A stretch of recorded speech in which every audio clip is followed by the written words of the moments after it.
Welcome, everybody. Thank you so much for joining us today. My name is Karl Davis. I'm the Executive Director at Crow Shadow Institute of the Arts. And I have the very wonderful privilege of talking today with Lisa Jarrett, recent resident and artist at Crow Shadow. I first want to start a couple housekeeping things as you're coming into the meeting. I see a lot of people.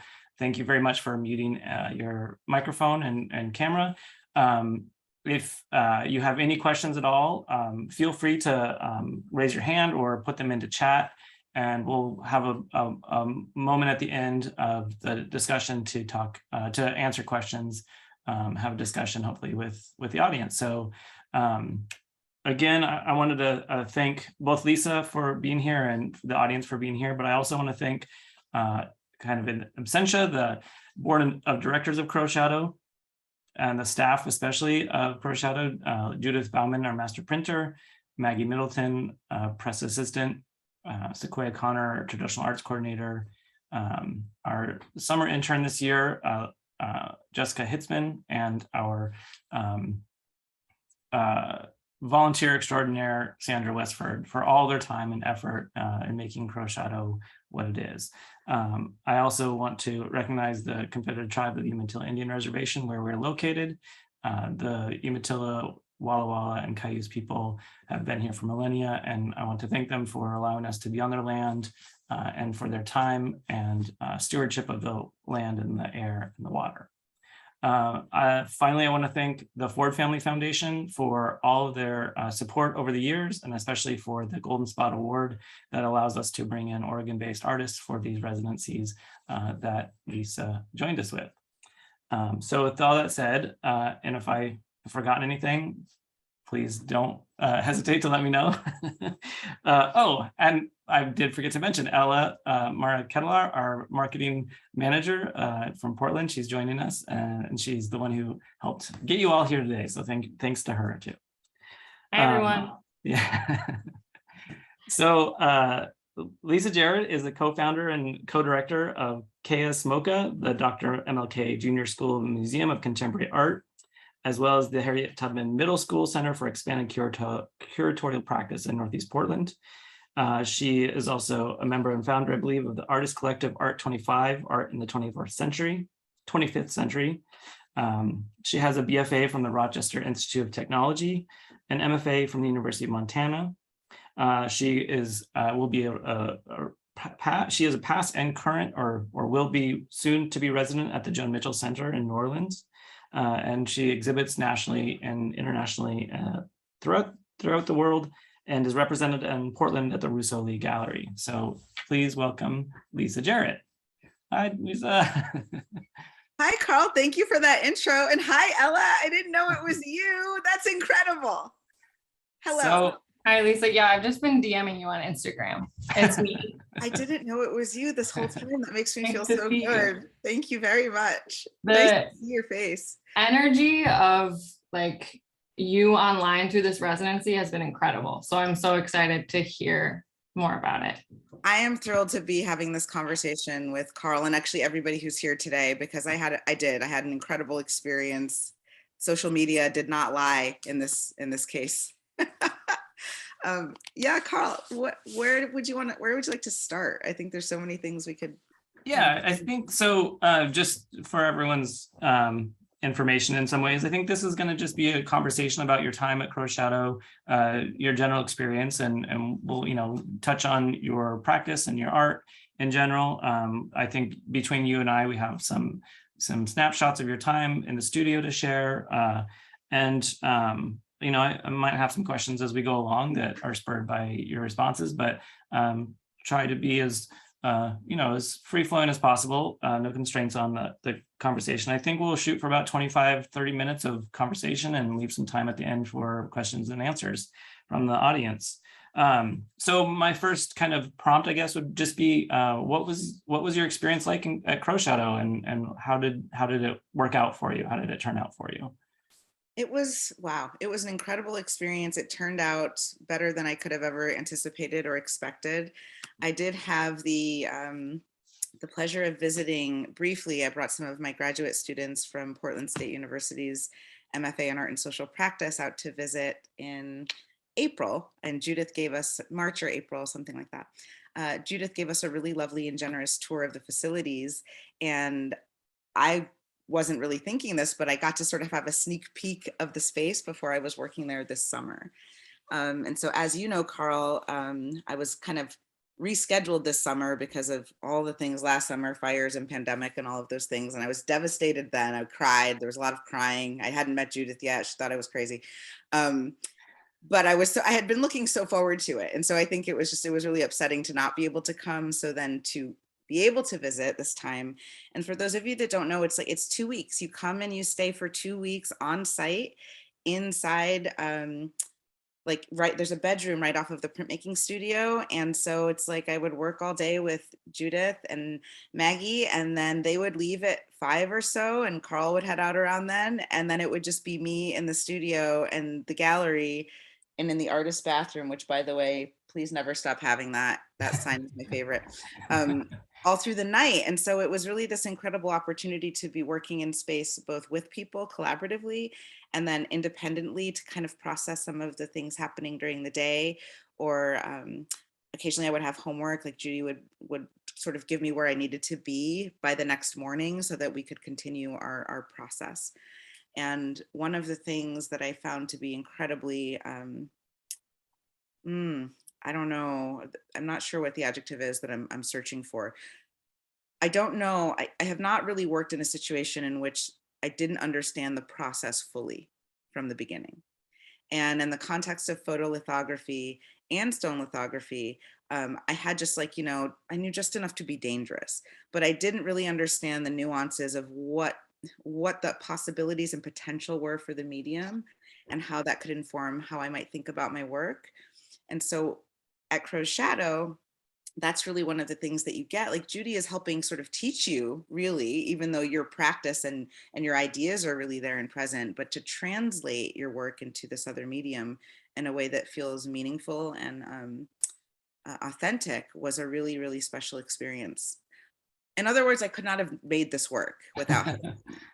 It wasn't just like, oh, my studio's someplace else for 2 weeks. Completely different process. And I really, really loved that. I loved that. So you do, and part of your own work is social practice, and my understanding of social practice is that it is sometimes an unintended collaboration, or intended collaboration, but in ways that you're not expecting them to happen. And so, how do you feel that your experience with social practice was well informed for this experience, or informed your experience here at Crow's Shadow? We always talk about collaboration. It's a collaborative printmaker, a collaborative printmaking process, but that might mean different things to different people. So I would agree, and that's a great question. And I think in the context of my practice more broadly, collaboration is one of the sort of key things that I tend to work within in the context of socially engaged or social practice projects. And I do think that what collaboration, and when you work collaboratively regularly, what that offers you is an opportunity to really understand that there's not one right way at all. You really do have to be flexible. Collaboration's not easy, right? I think people confuse it potentially with just dividing up the work. And it's very different than that. So I think that my sort of interest and love of collaboration was well suited in an environment like this. But it's also one thing that's different from social practice. Usually with social practice, the purpose is not the object, the production of the object. We may produce an object, but really we're focusing on the interaction or engagement, the social component.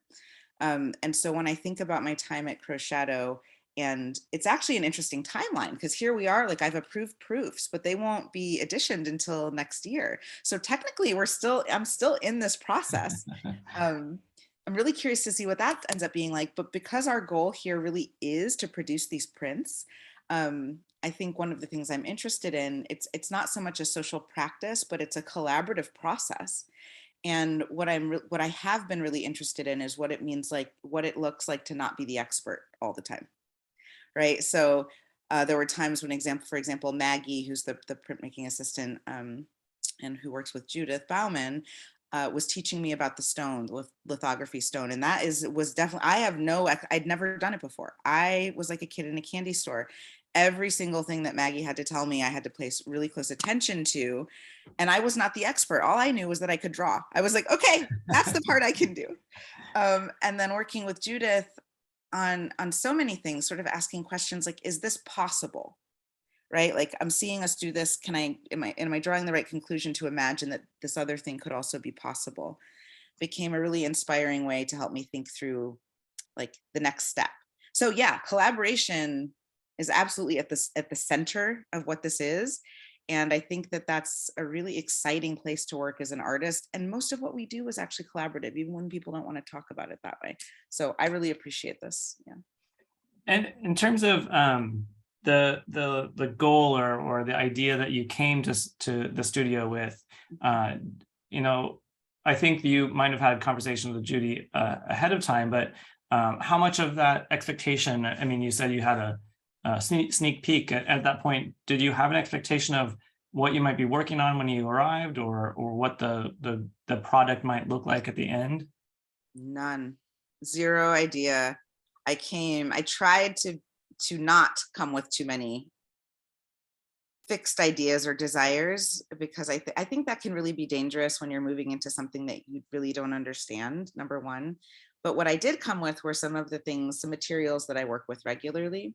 So it's not like I came with nothing, you know, in hands and pockets.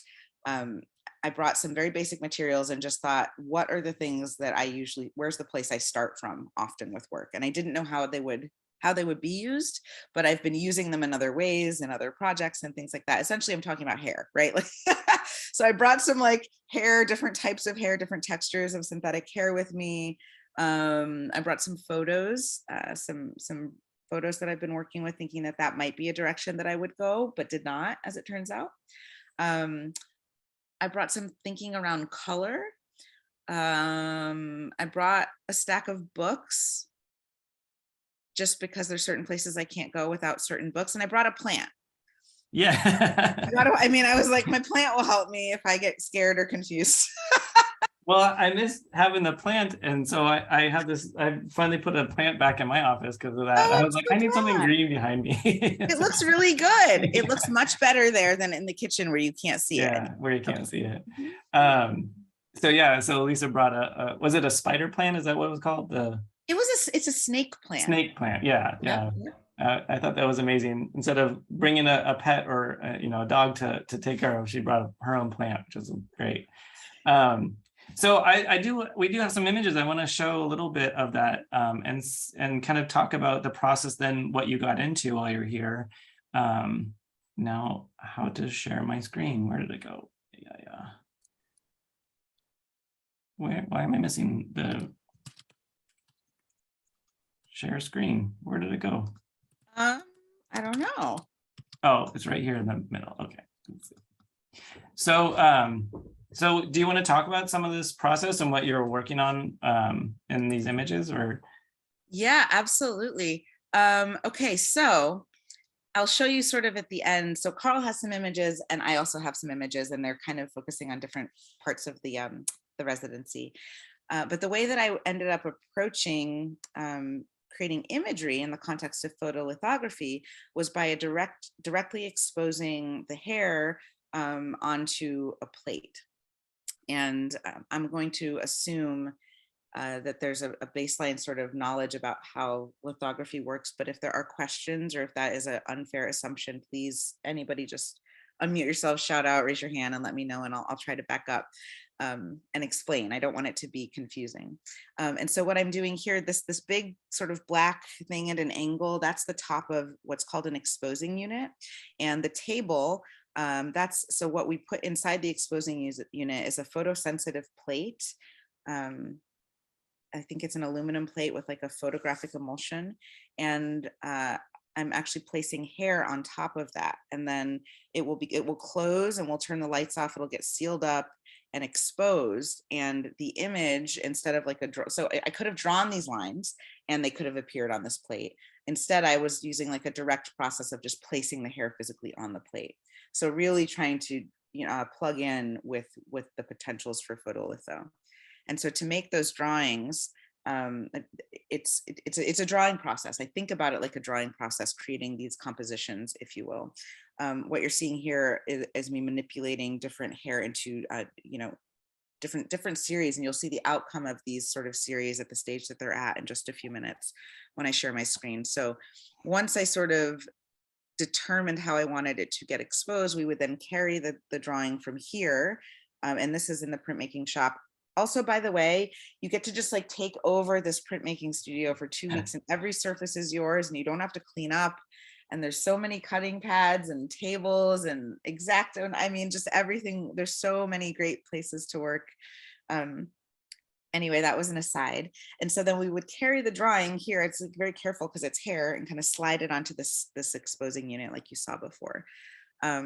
And so over the course of the residency, I just kept building different drawings, thinking about, the kind of content that I'm interested in connecting hair to. And this work for me is really very much interested in exploring what I refer to as like the politics of difference, identity politics, Blackness, Black femininity, ideals around beauty, and using hair as sort of like the entry point into those broader conversations.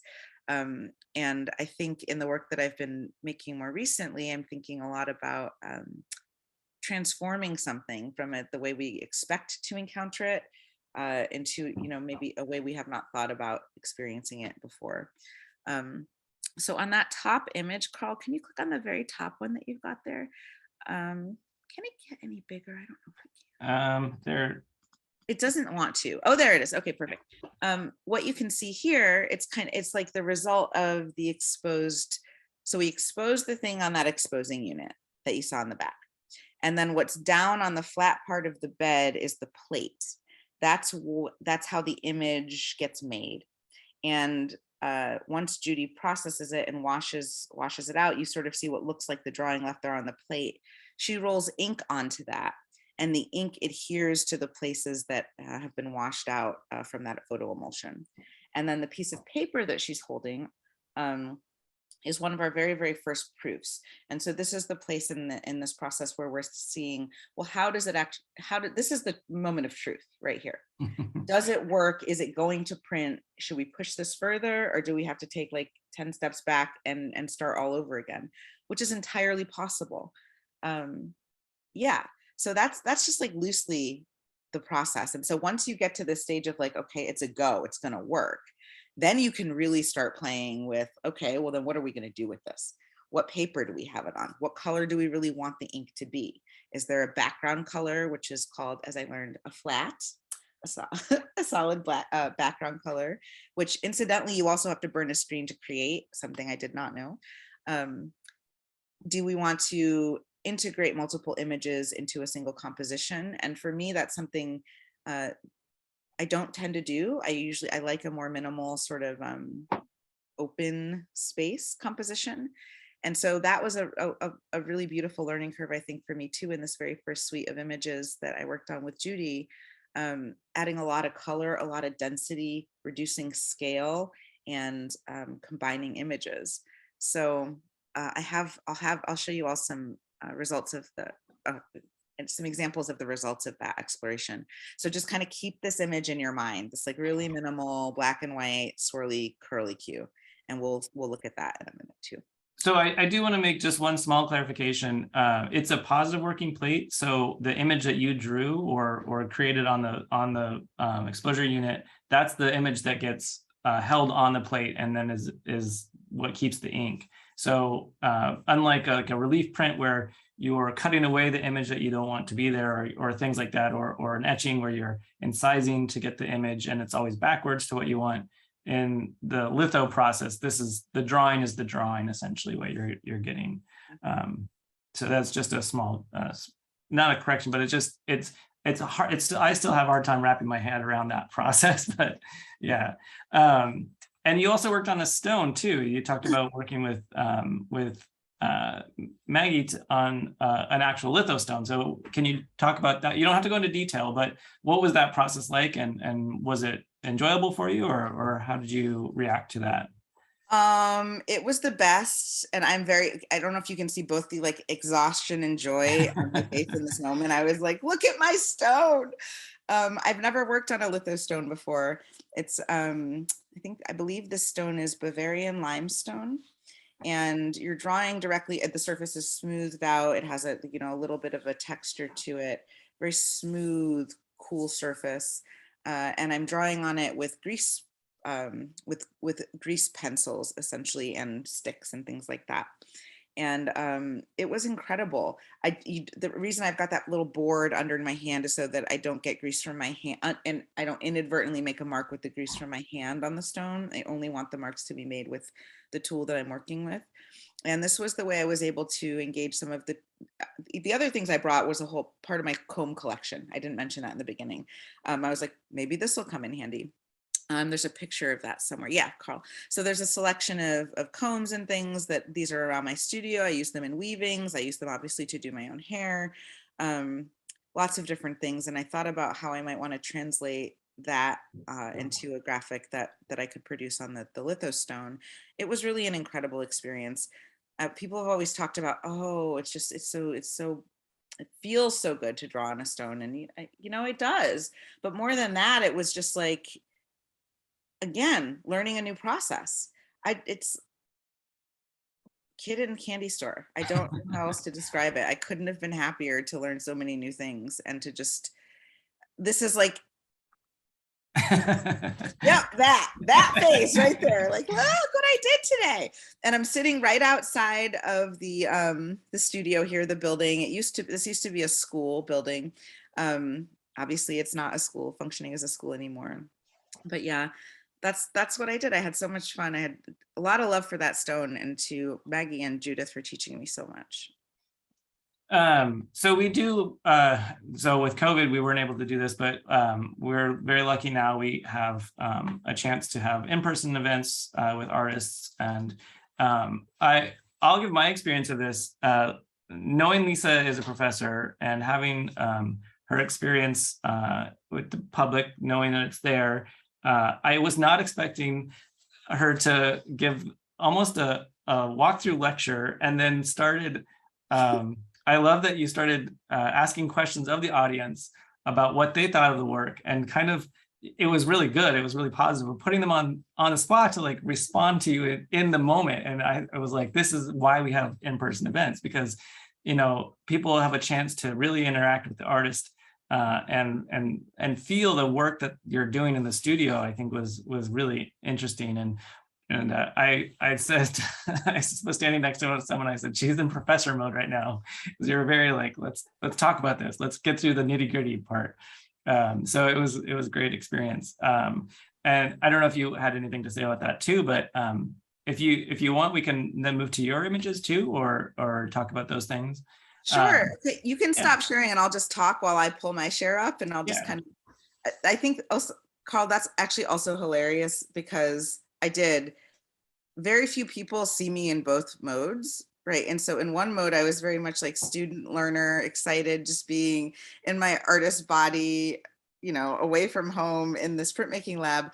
And that's part of my life, sure, but there's this other part of my reality that my students tend to experience, like Lisa as teacher. And I think because there were so many students that came and joined us, which I thought was absolutely incredible, college students, many of whom were from Whitman, and some of whom I believe are here today. It was just really fun to make sure, you know, to like engage with people in that way. And I have to be really honest with you as well. Hold on, where's my thing? I haven't done a lot of in-class teaching, like in-person teaching, because of the pandemic. So I think I was super excited as well. Are you seeing my screen right now, Karl? Yeah, nothing yep, embarrassing. Yeah, that's great. Beautiful. Ooh, hold up. Let me just make this a little bit bigger so you can see. Oops. Well, the problem with that is I can't see the menu. Well, we are only seeing the menus now. We don't see the actual images if they opened. They might have opened in a different screen that you're sharing. Okay, let me stop and let me reshare. Sometimes this fixes it. There we go. Yep, that's it. It just needs a little refresh. So anyway, it was really fun to like be back in that like moment of like, oh my goodness, they're people. But we also, okay, that opening or conversation or whatever it was, I think we were all incredibly surprised at how many people Yeah. to talk and celebrate. We sort of had this imagination that we had these beautiful array of snacks, and we knew it might just be us and a few other folks as people warm up to coming back to in-person things. And so many people from the community came out, and I just want to take a moment here to thank everybody who did come out, who was able to, because it really, otherwise I wouldn't have had a sense of who was there beyond just like me, you, Maggie, and Judy. Yeah. You know, and Dusty, of course. Anyway, so this is, I just wanted to give you all another image of like sort of a close-up of what these drawings look like. So they are dimensional, right? And so that's the interesting question mark that we were holding, Judy and I, every time we would go to expose a plate. And as Karl mentioned, it's a positive plate, which is an important distinction. So thank you for that, Karl. You kind of hold your breath because you don't know how space is going to react, right? Like it's smushing it between this vacuum screen and the dimensionality, some of it gets lost and it creates densities where you don't expect it, and transparency in other places as well. And so what these kind of started to look like once we got them into, right, like a format that felt really consistent with like, this is my drawing, this is my practice, it's situated within that. We were able to begin pulling prints, and these are proofs. This is the proof stage for those. And these are, oh goodness, 22, no. 30 by 22. Yeah. 30 by 22. Yeah. 30 by 22, just for scale. Thank you. We could start to play with layering and with color. And by the time we got to the opening, I was actually having, this is like, you're in this state of like having fits because I can't decide if I want to go with this mellow kind of calm, very serious feeling situation, or I wanted this more chaotic red and pink. And each of these layers is created with a different drawing connected to hair. I see a hand up, Karl. Do you see that? Yeah, let's see. So it's a, who raised a hand? Hi, I'm Pepe. Yes. Pepe, hi Pepe. Hi. I was at the I remember opening. you. Where's your face? Show me you. Hi. Hi, great to see you again. Nice to see you as well. I just have a quick question. I saw that some of the hair were braided and some weren't. Was there any intentions as to why that is? Yes, you have great questions. Thank you. It's so great to see you. Thank you for coming on screen. I know it's not always everyone's favorite thing to do. So some of it's braided and some of it's not. And Pepe is really keying into something I think that's really important to the way I work with hair generally. Braiding is a way of manipulating the hair that to me is about mechanisms and methods of connection, and also thinking about ancestral like body movement. And so thinking, okay, ancestral, but then also just like also when I was a kid, right? Like all the hands in your hair when you're a kid, and then thinking about generations of time of women, of people, not just women, cultures all over the world, like this idea of participating in this very simple movement, essentially, to create something. And so when you see the braid, if I've created it, and I do have this other piece that I've made that I don't even know how long it is, but it's one huge braid forever. I can send you a link in the chat if you'd like to see it. That to me is about the labor of that braid and feeling very physically connected to that movement. With the hair that's not braided and just sort of like arranged, if you will, instead of showing off the manipulation of the hair into a particular kind of style or connection with body and movement, I'm thinking more about the texture and, transforming it from something we immediately recognize into maybe something else that we think we know. And so they're a little more ambiguous in a way. They feel like hair detached from the head when I don't braid it. When it's braided, it feels somewhere deep down you believe it's attached to somebody. Or like that it was. Do you know what I'm saying? Like there's something about that it even though it would be the same in both situations, one feels more real in one situation than another. Great question. Thank you. Can I ask you why you were curious about that? Yeah, like, I just based on this picture, and like other pictures that I remember seeing, there's not a lot of braiding that happened. The hair is just more free form. So I was just curious. Oh, hey, I have to add one more thing to that. Part of this is also the process. Okay. For real though, the braid is really dense. And what you ended up getting when I was putting it, because we did some tests, again, Judith helped me do tests. When you expose the braid, you end up with this really dense but outlined thing. You don't get the nuance of the braid, at least in this particular process. However, the samples and tests that I did with the open hair, right, really showed like the line. It just was like, it was no question in my mind. So yes, there's a difference conceptually, but very much connected to this process in particular. This was working in a way that made sense to me, and the other was not. So it's also like what's possible. You're going to be a good historian. Thank you.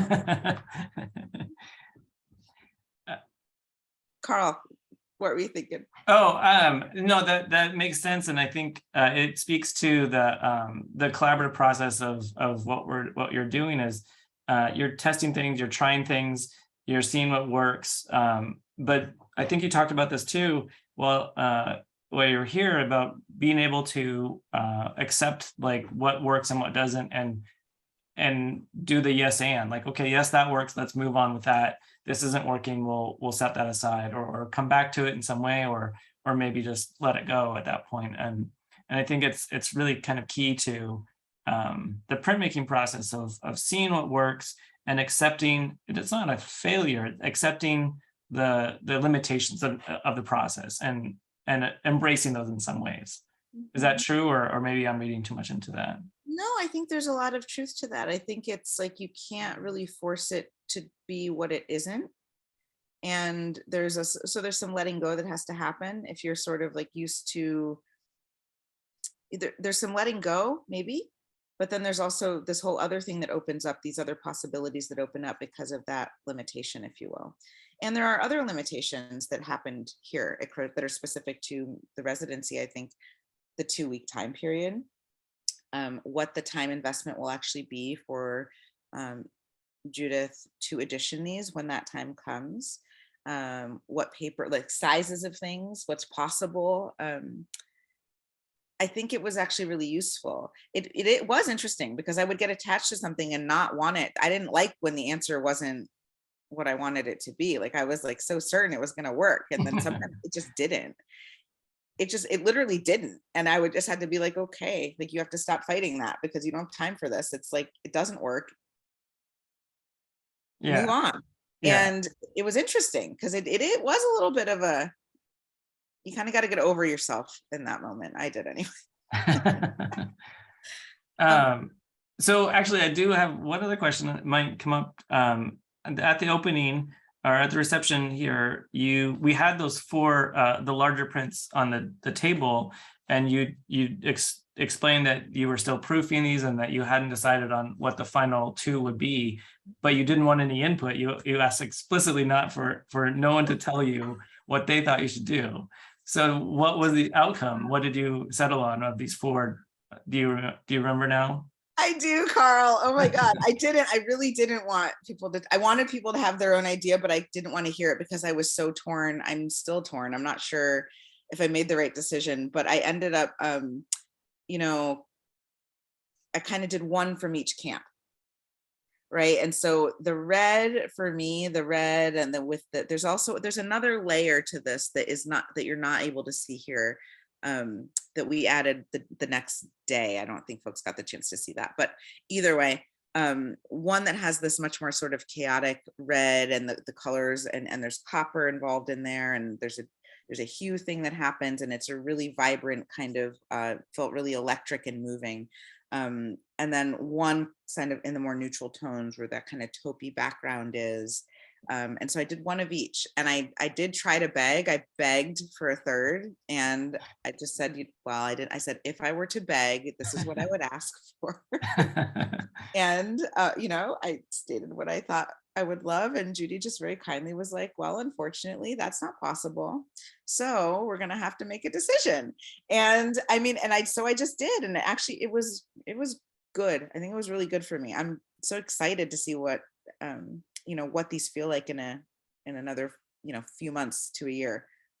Yeah, the docket right now is pretty full. I think they were even meeting with Yanni this morning, and she was like, these are going to be ready by the end of the year. And Judy was shaking her head saying, no, No. we're probably into February with her. So yeah, it might be a little bit longer, but I think, yeah, the ones that you settled on, or the ones not settled, but the ones that you've approved, I think are fantastic. And I think will, if any of these would be printed, I think you made the right choice. I don't think you should second guess yourself in any way. And if you wanted to go back to the smaller, the first suite too, there was a little bit back and forth too. And I think they're the top 5, the ones on top are the ones that will be printed. Is that right? Okay. Or is it a combination? It's actually, I think, the other way. It's the other way. Oh, okay. It might be a little mixed. I forget which. I took so many pictures that sometimes I don't remember which. Here's what I'm doing in the night when nobody's here, is like pinning things up and taking them down and then running to the other side of the room and pinning them up over there. But same thing that Karl's pointing out here. I believe I'm pretty much certain that bottom row are the proofs that we decided to approve and will be additioned. I'm basing it on that one to the far left, Karl. That one I know, I'm certain of. And really for me, I don't know if folks can, I think you can parse it out when you look. It's how color shifts and the color, the colors behind how they set things off and how chaotic I wanted the space to feel. I had to get comfortable with these because it was a really different way of me, of scale. I usually work larger than this. And also just that level of like density of image in that space. And I ended up really loving that. I mean, I learned another thing. I learned something new about how I can imagine my work through this first suite. And I think, as Judy described, it was like, we sort of thought they were going to be studies, and then it just turned into something so much more. It just became, we could really sink our teeth into it, and we started to know what to anticipate with the plates, and we got to start to, really play with what the ink could do. And some of the things that we learned here ended up showing up again in decisions that were made in that last body of work, Karl, this one that we were just talking about. So it was really generative in that way. Yeah. Yeah. I think I see another hand, but I lost it. Somebody showed me. I saw one. Yeah, actually, why don't we, if we want to just kind of transition now to talk to the audience. If there's any questions, thoughts that anyone wants to share, go ahead and either unmute yourself and jump in, or put it in the chat and we'll talk. But I think in the meantime, maybe my question for you is then, how do you use this experience moving forward with your own work? And do you feel like this will inform your practice moving forward, or is this kind of a one-off and you'll cherish it in the moment and then move on from it? This will absolutely inform my work. I tend to work just anyway. I work in series. The series, hi Freya, the series that I've been working on now, I've been working on for a handful of years, and so it'll somehow come back into that. Those drawings, I preserved them to the best of my ability. So there's, pseudo ephemeral in the sense of like the nature of that material. If you don't physically attach it, glue it, something, it's going to move and change shape. But I thought it might be really interesting to keep those and to keep working with those exact shapes. And so did some really careful packing to bring them back with me. And then I think it might be a little bit too early to say in any sort of like with any certainty how this will inform my practice more broadly, but I know that it will. The residency, in addition to being like in the printmaking studio in that sort of intensive environment, also places you, the Umatilla Indian Reservation is an incredible place to be. It's an incredibly beautiful natural environment if you can get out there. And I was lucky enough to be able to explore that a little bit in the mornings. I think just there's a lot of the thing that will come with me that isn't the print itself. And so the experiential part of it beyond creating the work, along with the experience of creating the work and working with people, even just like seeing you all in the morning for coffee, like it just got to where I'd be like, oh, everyone's coming soon. I have to put away my workout clothes and go get coffee. It started to feel really, I felt really at home there. And there's something nice about that feeling when you're working, when a lot of the work is holding question marks and it's maybe uncomfortable some of the time, to have like this other counterpart of like being very comfortable in the place that you are and with the people that you're around. Just, I was walking outside just last night and I thought this, I was like, thank God I got to be outside where it's quiet for a minute, because I just really needed that. Like I forget what it's like to have absolute quiet at night. And Portland isn't even that loud of a city, but it's such a high contrast situation. Yeah. So yeah, thank you. So Freya, if you wanted to jump in. Yeah, I had a quick question for Lisa. Also, hi, Lisa. One of the things that I think about most when I'm talking to an artist is about the displaying of the work. And I'm wondering if, like, I feel like this work has so much heart and feeling to it and so much connection to you and your person.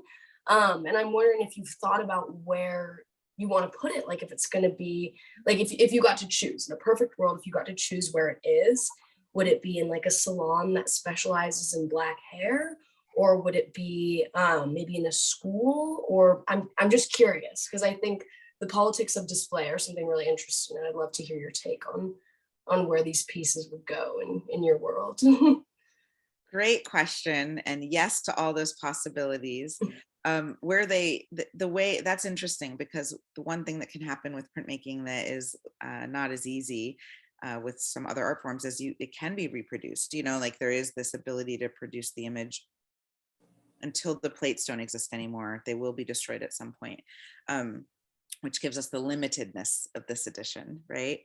I think for me, and this actually ties back into the questions that Karl was asking about how social practice informs my studio practice, this idea that artwork only exists in gallery and museum settings has often really been not only sad to me, but also a reflection of like some of the ways in which the status quo art world is really a place that's not intended for everybody.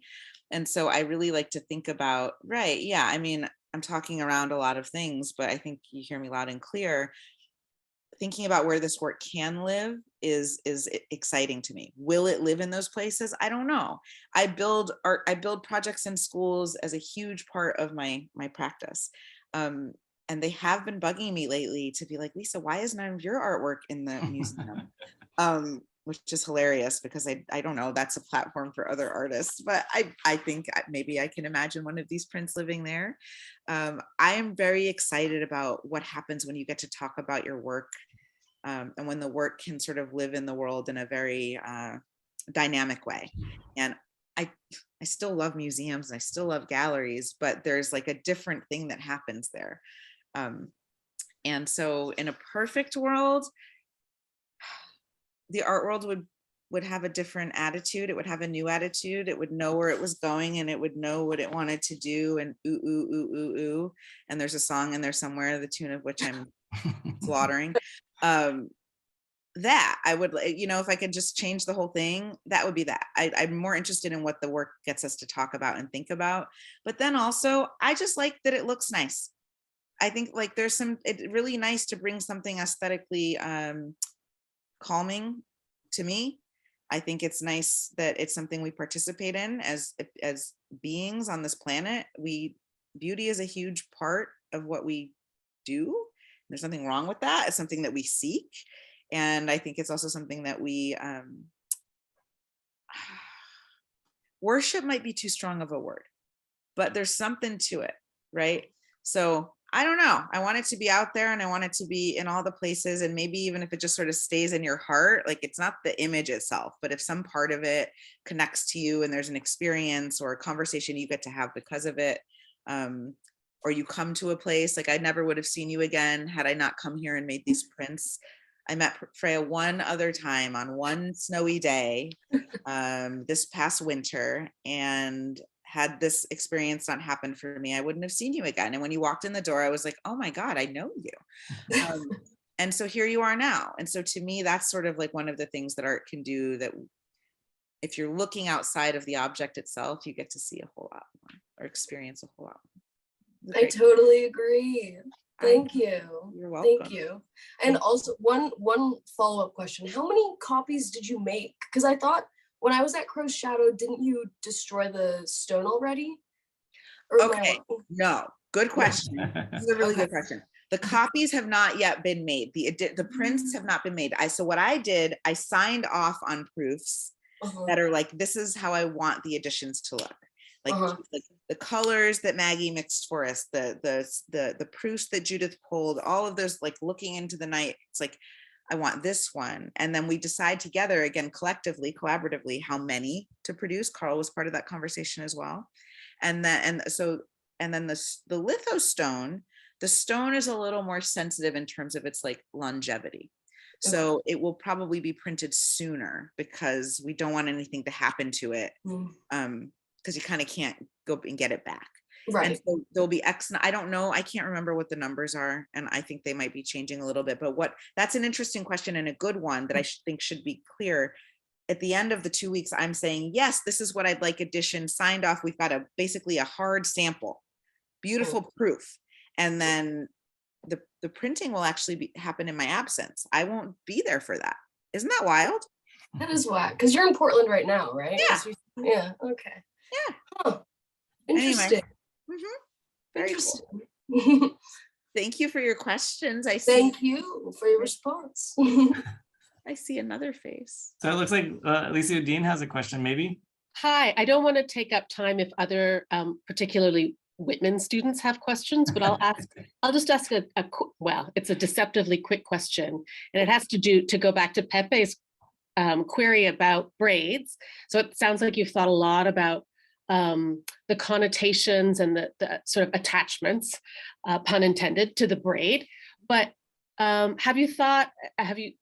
maybe you were doing this while you were making, or maybe you're sort of, I don't know about your thinking process, where you come up with stuff after, explanational sort of frames and stuff, but you said the word open hair to describe the other forms that are going to be additioned, particularly the blue, the sequence of blue images. So I'm wondering, if you've thought about yet the sort of associations you might have, or the connotations specifically to Blackness and to femininity with open hair. And you mentioned also like the hair seems like it's detached from the head, which I thought was very interesting.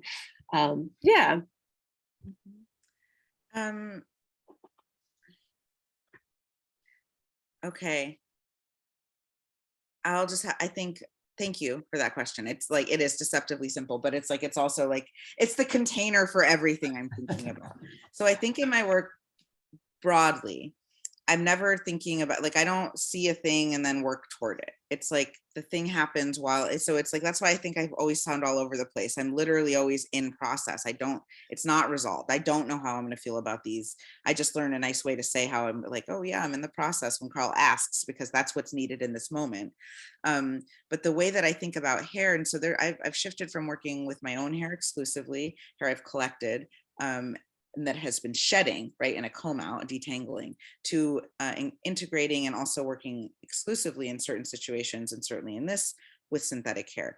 And so what I'm interested in is that within the synthetic hair form is its attempt to mimic Black hair, basically, in all of its states, right? And it's a very different situation. It's a very different, I talked about this briefly, I think actually with Pepe at the opening. I think she was just standing close to me. I was like, the texture of straightened Black hair is different than the texture of straight hair that's just straight. and the heat and all the knowledge. There's so much knowledge that goes with understanding how to create that is only knowledge you have if you've done it, right? Or you've been raised within that situation or community. And so in terms of Blackness and femininity, I think there's a lot of things that we carry in contemporary culture as Black women that come in the form of our hair. And it's a way of signifying, it's a way of communicating that isn't always about words. And I think the history of sort of Blackness unfolding in the context of this country, of the United States, we'll just say for the past 100 years, like, I'm going to go like Reconstruction era all the way up till now kind of time. So more than 100 years, but you follow what I'm saying. It's a thing. And everyone knows it's a thing. I remember, who made that movie Bad Hair? Was that Chris Rock? And I was like into working with hair at this point. I was in grad school or shortly out of it. People were like, have you seen this movie? I'm like, do you see my hair? I'm in the movie. I don't need the movie. I am the movie. Right? Like it was like this moment where people were like getting these insider tips. And I'm like, it's only insider if you're certain body, right? If you're a certain kind of person coming to this content. And there were lots of questions that a lot of Black women actually raised around that being presented from the perspective of like Black maleness. Because there's also attractiveness, sexual attractiveness. I'll tell you right now that I get more attention, I get different kinds of attention based on how my hair is styled. Nothing else will change. I'll be wearing the same ratty sweatshirt and it'll literally be the difference in curly, straight, back, out, down. I've tested the theory, but it's also something you can feel. So a lot of this is unspoken stuff too. And maybe that's a little bit of the reason I the words don't come easy in a way. It's like, it's so much of this is about not what you've said, it's about what's not said. But then also just how you get to show up in the world. And that is one thing that I love and celebrate about our hair, is that we can show up any freaking way we want to. It's really, really wonderful. Thanks, Leslie. Hi. I don't know. Thank you for that question. I don't know if I think I didn't answer it, but I kind of tried. You addressed it. I can do better. Ask me again. No. Thank you for your free associating and the context and the riffing. I love it. So. That's what it was. Blah. Thank you. Well, thank you, Lisa. Does anyone else have any questions at all for Lisa or any comments? As I mentioned at the beginning, we are recording this, so we will have it hopefully on our social media or uploaded to our YouTube channel eventually. So I think if you want to rewatch it, or any other questions you have for myself or for Lisa, yeah, feel free to email us and we can answer offline. So I think with that, I will thank Lisa Jarrett for her time and for her creativity. We so appreciated all of her energy and yeah, just having her in the studio was such an amazing time. So thank you, and thank you to everyone for being here today. Thank you all so much. Take good care. I hope to see you again soon. All right. Thank you. Cheers, Lisa. everyone. Bye. Thank you. Everybody.